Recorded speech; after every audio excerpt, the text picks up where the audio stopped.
Pinat off kita na maging kaibigan ko, sasabihin ko na lahat yun. Para sa mga hindi nakakaalam, si Fukirat kasi, nung pumunta dito sa Maynila, hindi talaga sa akin yan pupunta. Di ba sinabi ko naman yon na bigla na lang siya nag-chat sa akin, tumawag sa akin, Nay, nasaan ka? Kasi nasa airport ako. Pero hindi niya naman sinabi na dyan ako tutuloy. Kasi nga, ako yung nag-insist dun sa kanya. O sige, pumunta ka na dito kasi nga, hindi siya sinipot nung dapat na pupuntahan niya. Okay. Before ako pumunta sa Manila, alam ni QD na pupunta ako doon.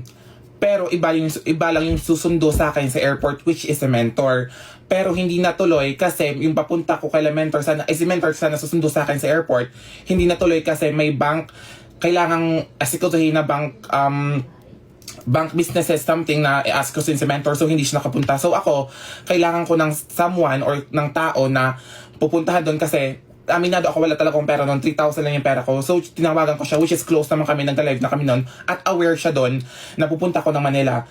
So sabi ko, Nay, wala po ako. Hindi ko exage yung word ka, kung ano yung sinabi ko doon. Hindi ko yung, ay, ganyan. Hindi ko exage. Ito yung mismong sinabi ko, Nay, hindi makakasundo si mentor kasi nasa bank tayo siya ganito ganyan.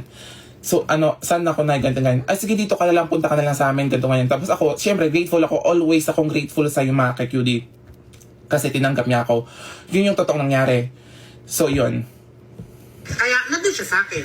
Tinanggap kita. Tama naman, tinanggap niya ako. Dito ka sa bahay. Diba? Magstay ka dito. Okay, yung una pa lang kasi wala ina-accuse na sumbat. O sige, sumbat na talaga to kasi nga, ganun na rin naman yung iniisip nyo Hindi sila mahilig. Diba? Hindi nyo naman alam yung kwento, pero kung makapagsalita kayo, akala nyo, alam nyo yung buong detalye nung nangyari. Okay? Hindi naman kasi kailangan mang insulto, hindi naman kailangan mang face shame or kailangan gamitin yung mga bagay-bagay para, alam nyo yun, ba't kailangan yung mga insulto? Ba't sabihin nyo ako ng mukhang aso, ganyan? Grabe, wait lang. Ba't kailangan manumbat? Pag tinulong mo kasi, tulong yon. Hindi mo ba't ka pa sabi naman siya? Nagkakape kami, Nay, nandito ako sa airport, ganito ganyan. Wala ka matutuloyan, sige, pumunta ka na dito. Okay, punta siya doon. Di the usual na ginagawa ng mga kaibigan na igagala mo si bakla. Siyempre, kung saan yung pinakamagandang lugar doon, kung saan yung totoo naman, ginala niya ako. Totoo naman.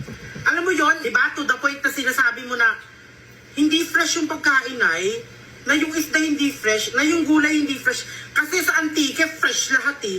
Hindi ko ganyan sinabi yon.